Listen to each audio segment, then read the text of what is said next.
Ինչ հատկանիշներ են, որ չպետք է բնորոշեն կնոջը, որն է կնոջ ամենամեծ առաքելությունը, ինչ կանեին տղամարդիկ, եթե չլինեին կանայք, որն է հաջողակ կնոջ բանաձևը, բլից հարցեր Հիպոկրատի նվիրյալի շարքի շրջանակում բացահայտում ենք Իզմիլյան բժշկական կենտրոնի բժիշկ էնդոկրինոլոգ Սյուզաննա Ղարաքեշիշյանին։ Եթե չլիներ կինն ու գինին, կարծում եմ որոշ ջերմություն կպակասեր մեր շրջապատից։ Հեշտ է կնոջը բացահայտել։ Կնոջը երբեք հնարավոր չի մինչև վերջ բացահայտել, որովհետև կինը երևի ինքը թույլ չի տա մինչև վերջ բացահայտվել։ Ինչ հատկանիշներ չպետք է բնորոշեն առհասարակ կնոջը։ Կարծում եմ անտարբերությունը եւ դավաճանությունը կամ անհավատարմությունը։ Տղամարդու որ քայլը կհիասթափեցնի ձեզ։ Այն նույն քայլերը, այն անտարբերությունը եւ կրկին անհավատարմությունը։ Կնոջը պետք է միշտ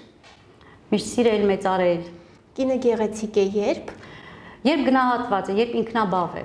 Տարիքի հետ հասկանում եք որ կարևորը ընտանիքն է, ընտանեկան ջերմությունը, ընտանեկան ներդաշնակությունն է։ Ձեր խոստովանելու ձեր լավագույն տարբերակը։ Կարծում եմ ուշադրությունը։ Սիրո ձեր բանաձևը։ Ընտանեկան ջերմություն, միմյանց հասկանալու այդ շնորհքը։ Ընտանեկան հարաբերություններում ինչն է ձեզ համար ամենակարևոր, այսպես ասած, գրավականը։ Նույն բանը կարծեի, միմյանց փոխհասկացվածությունը եւ ընտանեկան ջերմությունը ու ներդաշնակությունը։ Երևույթ, որից կյանքի այս փուլում ամենաշատն եք վախենում։ Վախենում եմ պատերազմներից, մարդկային կորուստներից։ Եվ վերջում շարունակեք միտքս, եթե կինը փնտրում է վեճի պատճառ, ապա անպայման կգտնի, ուրեմն ինչ որտեղ հասկացված չի, ուրեմն ինչ որ խնդիր ունի։ Շնորհակալ եմ բժշկուհի, շնորհակալ եմ անկեղծ եւ անմիջական պատասխանների համար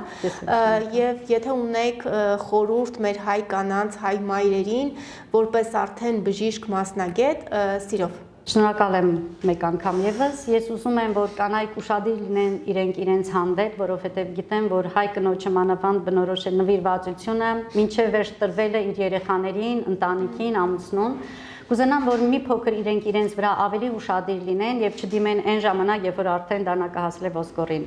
Գնան հերթական ստուգումներին, անտեղի մեկ անգամ եւս դիմեն բժշկի, գոնե լաբորատոր, գոնե գործիքային որոշ հետազոտություններ անցնեն, որպեսզի մնան տեսադաշտում ու իրենք եթե լավ լինեն, ապա իրենց շրջապատը, իր ընտանիքը նույնպես լավ կլինի։ Շատ շնորհակալ եմ բժշկուհի, շնորհակալ եմ դրական եւ ջերմ զրույցի համար։ Ես եմ շնորհակալ։